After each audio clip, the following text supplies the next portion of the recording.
દીકરીનું નામ છે જાનુબાઈ. અને એ જાનબાઈ આજે ભજન કરવા બેઠા, પણ કેવું ભજન કરે! આ તો શુક્રાચાર્યની પુત્રી હતી. કેવું ભજન કરે! પોતે આસનને સિદ્ધ કરવાને માટે પોતાના બંને પગની ઉપર ઘંટીના પડ મૂકે. ધ્યાન આપજો ભક્તો, આપણે તો શું કરીએ છીએ?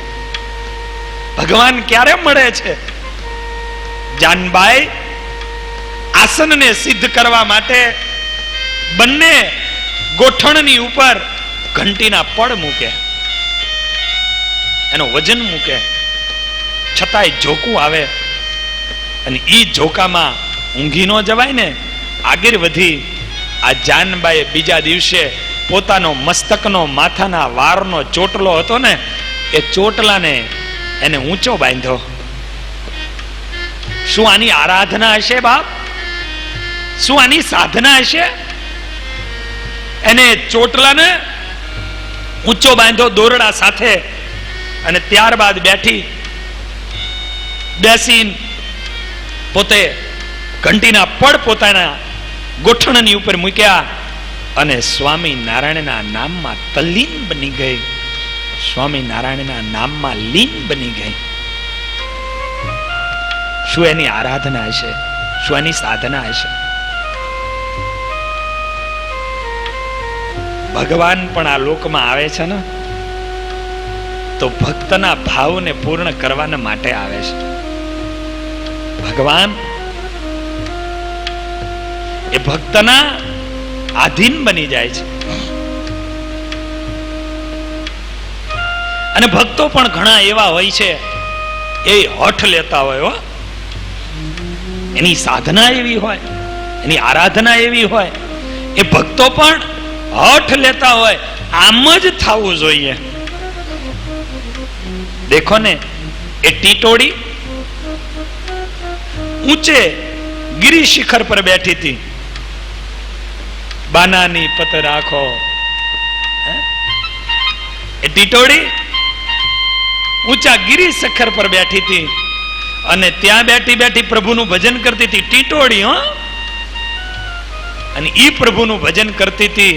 પણ ભજન કરતા કરતા એને એમ કીધું કે અહીંયા પાણી મોકલો તો પીવું.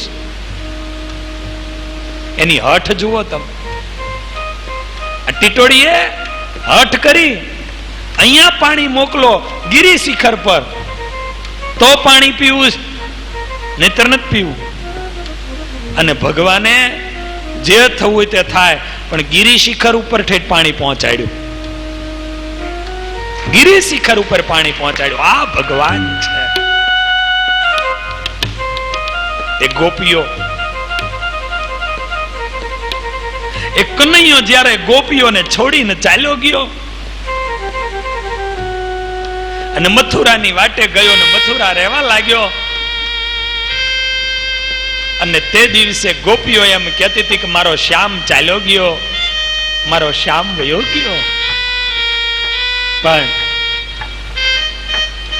શ્યામ ગયો છે ને, આપણે એને નથી છોડ્યો ને, એ આપણને છોડીને ગયો છે, તો શ્યામને મળવા નથી જવું.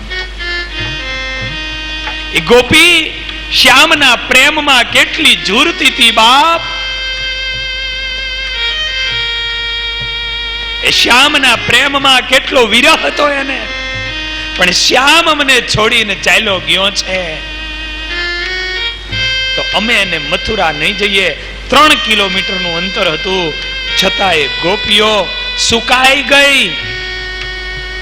શ્યામના વિરહમાં અને વિરહમાં સુકાઈ ગઈ. પણ છતાં મથુરા ન ગઈ. જ્યાં સુધી કૃષ્ણએ બોલાવી નહીં, ત્યાં સુધી ગોપીઓ ગઈ નહીં. એની હઠ હતી. એની હઠ હતી. એ બોલાવે નહીં ત્યાં સુધી જાવું નહીં. અને એવી જ કાંઈક હઠ જાનબાઈએ લીધી. આવું ભજન કરે, આટલું કીર્તન કરે, પણ કોઈ સંઘ સાપરીથી જતો હોય ગઢપુર, અને જાનબાઈને એમ કહે, જાનુ ગઢડે જઈએ છીએ, ચાલ આવવું છે? અને જાનબાઈ એમ કહી દે, નહીં તમે જાઓ, મારે નથી આવવું. એને જો દર્શન દેવા હશે તો ઈ દર્શન દેવા અહીંયા આવશે. આહ, શું ભક્તિ, કોન્ફિડન્સ, કેટલું કોન્ફિડન્સ હશે એને, એની અંદર એને કેટલો એને પાવર હશે. ઈ આવશે. અને એક દિવસ એવું બન્યું કે કામડાબાઈ, જાનબાઈના માં એટલે બા, મધર, એટલે એ કામડબાઈ ગઢપુર જાય છે. જાનબાઈ ને કે છે, જાનુ ચલ ગઢડા જવું છે. નહીં માં, મારે નથી આવવું. અરે જાનુ, ગઢડે જવું છે. આમ તો તું મહારાજ મહારાજ મહારાજ કરતી હોય છે અને આજ આવવાની ના પાડે છે. નહીં માં, મારા મહારાજને કહી દેજો હું એની આરાધના કરું છું, એની સાધના કરું છું. એને દર્શન દેવા હોય ને તો અહીંયા દર્શન દેવા ઈ સાપરી ગામમાં આવે. મારા મહારાજને કહી દેજો, એને જો ગરજ હોય તો એ દર્શન દેવા આવે. આ શું આ બાઈની ભક્તિ હશે, શું આ બાઈની આરાધના હશે, શું એની સાધના હશે. અને કામળબાઈને સારું તો ન લાગ્યું, પણ કામળબાઈ ગયા ગઢડે, મહારાજના દર્શન કર્યા. મહારાજે પૂછ્યું, હા કામળબાઈ, બીજું તો ઠીક, અમારી જાનબાઈ શું કરે છે? અરે મહારાજ, એ તો રાત્રિને દિવસ તમને યાદ કરે છે, તમારું તપ કરે છે, તમારી આરાધના કરે છે, તમારી સાધના કરે છે. તો ઈ નો આવી? ના મહારાજ, એને એમ કીધું કે મહારાજ આવે, હું નહીં આવું. અને મહારાજ મંદ મંદ હસવા લાગ્યા. કામળબાઈ, ઘણી વાર ગરજ કરવામાં મજા હોય છે અને ઘણી વાર ગરજુ થવામાં મજા હોય છે. આજે તો અમારી જાનબાઈ ગરજ કરાવે છે, તમે ગરજુ બનીને પણ ત્યાં સુધી આવીશું. જાઓ, અમે તમારા સાપરીમાં જાનબાઈને દર્શન દેવા આવીશું. અમે તમારી સાપરીમાં જાનબાઈને દર્શન દેવા આવીશું. અને કામળબાઈના મનમાં પણ થઈ ગયું કે જાનુ નો આવીને હારું કર્યું, મારા મહારાજ તો આવે, મારી જાનુએ બરોબર કર્યું છે, નહીતર મહારાજ આવત નહીં. અને જાનબાઈના માં મધર એ આવ્યા સાપરી. જાનબાઈને જે નારાયણ કહ્યા, બેટા, પ્રભુએ કહ્યું છે એ જરૂર આવશે, એ દર્શન દેવાના માટે આવશે. આ પ્રમાણે વાત કરી. જાનબાઈને આનંદ આનંદ અને આનંદ થઈ ગયો. વાહ, મારા મહારાજ પધારવાના છે, મારા મહારાજ પધારવાના. શું પ્રેમ હશે આ બાઈને. અને એટલા માટે કહે છે, એટલા માટે કહે છે, પ્રેમી જનને વસ પાતળીઓ, પ્રેમી જનને વસ પાતળીઓ, પ્રેમી જનને વસ પાતળીઓ,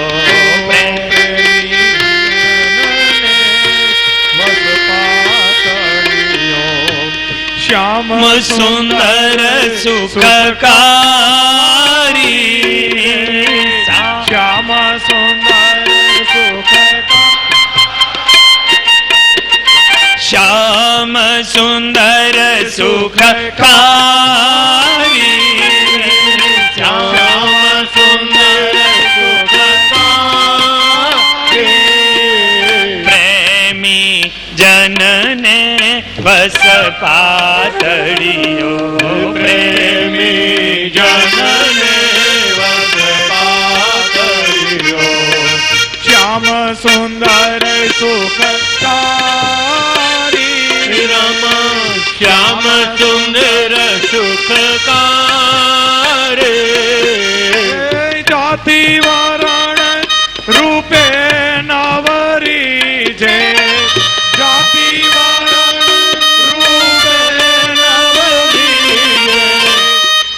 પ્રભુજીને ભક્તિ પ્યારી રે, પ્રભુને ભક્તિ પ્યારી રે, પ્રેમી જનને વસ પાતળીઓ, પ્રેમી જનને વસ પાતળીઓ, પ્રેમી જનને વસ પાતળીઓ, જ્ઞાતિ વરણ ને કાંઈ ન જુએ, જાતિ ન જુએ, પાતિ ન જુએ, વરણ ન જુએ, કાંઈ ન જુએ. આ તો શામળીઓ છે ને, શ્યામ છે ને, એ તો બસ પ્રેમને વશ છે બાપ. એ શ્યામ સુંદર એ તો પ્રેમને વશ છે, પ્રેમને વશ છે. જાનું મહારાજે કહ્યું છે, મહારાજ જરૂર આવશે. જાનબાઈને આનંદ થયો. જાનબાઈ ભક્તિ ભજનમાં ઉતરી પડ્યા. પણ એ દરમિયાનમાં એક દિવસનો સુમાર છે. સદગુરુ બ્રહ્માનંદ સ્વામી શાપરી ગામમાં આવ્યા છે. ધ્યાન આપજો. ભક્તિ કરતા હોય છે, નિર્દોષતાથી ભજન કરતા હોય, છતાં સમાજ એની અંદર પણ શંકાઓ અને કુશંકાઓ કરતા હોય છે. નિર્દોષતાથી આ સમાજે કોઈને નથી છોડ્યા, તો મને ને તમને ક્યાંથી છોડવાનો છે? અને માટે હું તો કહું જ છું, કાયમ કહું, કોઈની પરવા નહીં કરવાની, કોઈની પરવા. એટલે ઘણા તો એમ કે સ્વામી કડક બહુ છે, પણ હૃદય એકદમ મારું કોમળ છે બાપ. કોકનું દુઃખ જોવું ને તો રોવું આવી જાય છે, પણ ચહેરો કડક છે. બાકી કોઈના દુઃખી બની જાઉં એ જીવન છે અમારું. આજ આ સમાજ છે, એ સમાજ જે સીધી રીતે જીવતા હોય, સમાજની બીચમાં રહી સમાજની પ્રવૃત્તિઓ કરતા હોય, કેવલ નિર્દોષતાથી, નિસ્વાર્થથી, કોઈ પણ સ્વાર્થ વગર સમાજનું હિત થાય એવા કાર્યો કરતા હોય, છતાં લોકો એની પાસે ઓછા આવે. કેમ અમરસિંહભાઈ, બરોબર ને? એની પાસે ઓછા આવે, ઢંઢોળવા પડે. ઠીક છે, પણ કેવું બને આ સમાજ ક્યાં પહોંચાડે બતાવવું. બ્રહ્માનંદ સ્વામી શાપરી ગામની અંદર પધાર્યા છે. અદ્ભુત એવો સત્સંગ ચાલે છે. પણ સ્વામી સત્સંગ કરતા બંધ થઈ જાય એટલે હરિભક્તોમાં ગણગણાટ ચાલુ થાય. અને એ ગણગણવાનો ચાલુ થઈ જાય. આવું ન કરવું, મોઢે કહી આવવું.